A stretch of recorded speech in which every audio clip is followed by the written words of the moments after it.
Pagbasa mula sa unang sulat ni Apostol San Pedro. Mga pinakamamahal, malapit na ang wakas ng lahat ng bagay, kaya't maging mapagtimpi kayo at panatilihing malinaw ang pag-iisip upang kayo'y makapanalangin. Higit sa lahat, magmahalan kayo ng tapat, sapagkat ang pagmamahal ay pumapawi ng maraming kasalanan. Huwag maging mabigat sa inyong loob ang pagtanggap sa mga kapatid. Bilang mabubuting katiwala ng iba't ibang kaloob ng Diyos, gamitin ninyo sa kapakinabangan ang katangiang tinanggap ng bawat isa. Ikaw ba'y tagapangaral? Ipangaral mo ang salita ng Diyos. Ikaw ba'y tagapaglingkod? Gamitin mo sa paglilingkod ang lakas na kaloob sa iyo ng Diyos upang siya'y papurihan sa lahat ng bagay sa pamamagitan ni Hesukristo. Sa Kanya ang kapangyarihan at karangalan magpakailanman. Amen. Mga minamahal, huwag ninyong pagtakhan at ituring na di pangkaraniwan ang mabibigat na pagsubok na inyong dinaranas. Sa halip, magalak kayo sa inyong pakikihati sa mga hirap ni Kristo at magiging lubos ang inyong kagalakan kapag nahayag ang Kanyang kadakilaan. Ang salita ng Diyos. Panginooy paririto upang hatulan niya tayo. Panginooy siyang hari sa daigdig ay sabihin, sanlibutay matatag na kahit ito ay ugain. Ang paghatol sa nilikha lahat ay pantay sa paningin. Panginooy paririto upang hatulan niya tayo. Lupa't langit ay magsaya, umugong ang kalaliman, lahat kayo na nilikhang nasa tubig ay magdiwang, ang bukirin at ang lahat ng naroon ay sumigaw, pati mga punong kahoy sa galak ay mag-awitan. Panginooy paririto upang hatulan niya tayo. Ang poon ay pupurihin pagkat siya ay daratal, paririto sa daigdig upang lahat ay hatulan, tapat siya kung humatol at lahat ay pantay-pantay. Panginooy paririto upang hatulan niya tayo. Ang mabuting balita ng Panginoon ayon kay San Marcos. Sa gitna ng pagbubunyi ng mga tao, pumunta si Jesus sa Jerusalem at pumasok sa templo. Pagkatapos tingnan ang lahat ng bagay doon, lumabas siya at nagbalik sa Betanya, kasama ang 12, palibhas ay gumagabi na noon. Kinabukasan, nang sila'y pabalik na mula sa Betanya, nagutom si Jesus. Natanaw nito sa di kalayuan ng isang puno ng igos na madahon. Nilapitan niya ito upang tingnan kung may bunga, ngunit wala siyang nakita kundi mga dahon, sapagkat hindi pa panahon ng igos noon. Kaya't sinabi niya sa puno ng igos, "Wala nang makakakain pa ng iyong bunga." Ito'y narinig ng kanyang mga alagad. Pagdating nila sa Jerusalem, pumasok sa templo si Jesus. Kanyang ipinagtabuyan ang mga nagbibili at namimili roon at ipinagtataob ang mga mesa ng mga mamamalit ng salapi at ang upuan ng mga nagtitinda ng kalapati. Pinagbawalan niyang magdaan sa loob ng templo ang sinumang may daladalahan at tinuruan niya ang mga tao. Sinabi niya, "Nasusulat, ang aking bahay ay tatawaging bahay dalanginan ng lahat ng bansa, ngunit ginawa ninyong pugad ng mga magnanakaw." Narinig ito ng mga punong saserdote at ng mga eskriba. Buhat nooy humanap sila ng paraan upang mapatay si Jesus, sapagkat natatakot sila sa kanya dahil sa humahanga ang lahat ng tao sa kanyang turo. Pagdating ng gabi, lumabas na naman ang lungsod si Jesus at ang kanyang mga alagad. Kinaumagahan, pagdaan nila'y nakita nilang patay na ang puno ng igos. Naalaala ni Pedro ang nangyari at kanyang sinabi kay Jesus, "Guro, tingnan ninyo, namatay ang puno ng igos na sinumpa ninyo." Sumagot si Jesus, "Manalig kayo sa Diyos, tandaan ninyo ito. Kung sabihin ninyo man sa bundok na ito, umalis ka riyan, tumalon ka sa dagat, na hindi siya nag-aalinlangan, kundi nananalig na mangyayari ang sinabi niya, ito'y gagawin ng Diyos para sa kanya. Kaya't sinasabi ko sa inyo, anuman ang hingin ninyo sa panalangin, manalig kayong natanggap na ninyo iyon, at matatanggap nga ninyo. Kapag kayo'y mananalangin, patawarin muna ninyo ang nagkasala sa inyo upang ipatawad din naman sa inyo ng inyong amang nasa langit ang inyong pagkakasala. Ngunit kung hindi kayo magpatawad, hindi rin naman kayo patatawarin ng inyong amang nasa langit. Ang mabuting balita ng Panginoon. Pinupuri ka namin, Panginoong Hesukristo. Magandang araw po sa inyong lahat. Ngayon na naman ay Biyernes.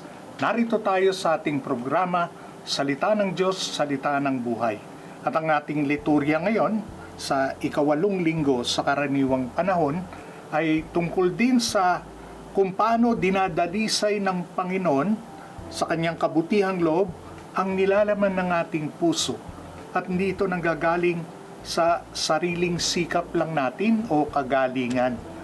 At doon, nagkakaroon tayo, nagiging kalugod-lugod tayo sa Diyos. Ang Ebanghelyo ngayon ay tinutulungan tayo na tignan mabuti, hindi lang ang panlabas na nakikita sa ating pagkatao, dahil higit pa dito ang panloob na laman ng ating puso. Ginamit ni Jesus ang paghahambing sa puno ng igos para turuan tayo ng mahalagang aral. May partikular na puno sa labas ng Betanya na kanyang tinignan na nagpapakita ng impresyon na ito'y mataba at mabunga. Ganun pa man, wala naman ito talagang bunga. Napakaganda lamang sa labas pero walang pakinabang. Puro dahon lamang. Kumbaga yung mga advertisement natin na huwad, di ba? At pag bumili ka sa online, nakala mo napakaganda ng produkto. Pero pagdating sa iyo, hindi pala kayaya o walang gamit sa iyo. Ito'y simbolo ng ipokrisiya na mariing kinukundina ni Jesus. Maaari tayo maging katulad ng puno ng igos na ito. Nakatuon at binibigyan halaga lamang ang magmukhang mabuti, denumerong galawan, nag-iingat gawin ang tama para makita ng mga tao. Minsan wala tayong absent sa misa, palaging nakikitang nagdarasal. Ganun pa man, kapag ang ating puso ay di handa na maging regalo para sa pag-ibig sa kapwa, puro lang tayo salita na wala namang gawa. Puro dahon lang, walang prutas. Ang buhay natin ay mapagmalaki pero wala namang pakinabang, walang kahulugan, hindi nagbubunga. Nang pumasok si Jesus sa loob ng templo, natagpuan niya na ito'y nilalapastangan ng mga nagbebenta at mga namimili, mga mangangalakal, puno ng kasakiman, panlalamang ng tao sa kanyang kapwa, sa halip na Espiritu ng Diyos ang dumadaloy sa kanila. Kinundina niya ang ganitong pag-uugali at gawa, lalo na sa loob ng templo. Pinagsabihan ng mga tao na ginagawa nila ang tahanan ng Diyos na pugad ng mga magnanakaw. At katulad ng puno ng igos na mukha sa paningin, kumbaga mabunga at masigla, ganun din ang templo na inaakalang ito'y banal na lugar, bahay dalanginan. Pareho ang panlabas o ang pinapakita, pero hindi ito ang totoong kanyang kalagayan o totoong tunay. Sa mga pananalita ni San Pedro sa unang pagbasa, malapit na daw tayo sa wakas ng lahat ng bagay. Tayo'y katiwala ng iba't ibang kaloob ng Diyos na pwede nating gamitin sa pakikinabang ng iba. Ang bunga ng pag-ibig ni Jesus na nagbibigay sa atin ng kakayanan, umibig katulad niya. Ito ang pinakahihintay at inaabangan ng mga tao. Ito yung bunga. Ang bunga ay pag-ibig na nanggagaling kay Jesus, na kung saan tayo daw yung sanga, di ba? Siya yung puno. At kung tayo'y nakahiwalay sa puno, hindi tayo magbubunga. At dahil nakaugnay tayo kay Jesus, meron kapasidad tayo na magbunga na kung ano ang meron siya. at ito yung pag-ibig. Nais ng Panginoon na maging tunay ang nilalaman ng ating puso. Maging bahay dalanginan, hindi pugad ng magnanakaw. Tinuturuan niya tayo, huwag hayaan ang anuman na makasira o magpadumi sa kanyang tahanan. Lalo na ito yung ating pagkamakasarili, pagmamataas, at yung ipokrisiya.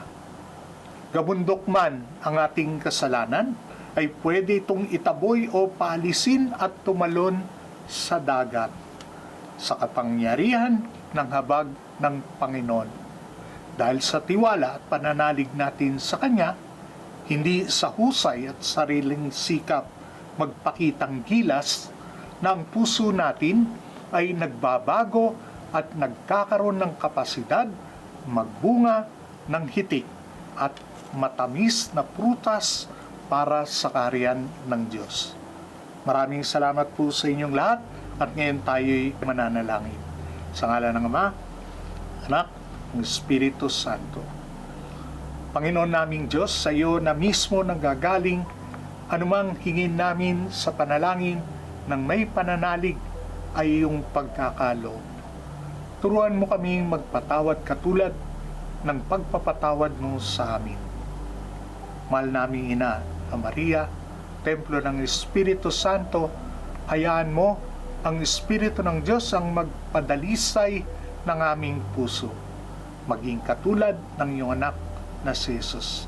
Ang lahat na ito inihiling namin sa ngalan ng iyong anak na si Kristong aming Panginoon. Sa ngalan ng Ama, ng Anak, at ng Espiritu Santo.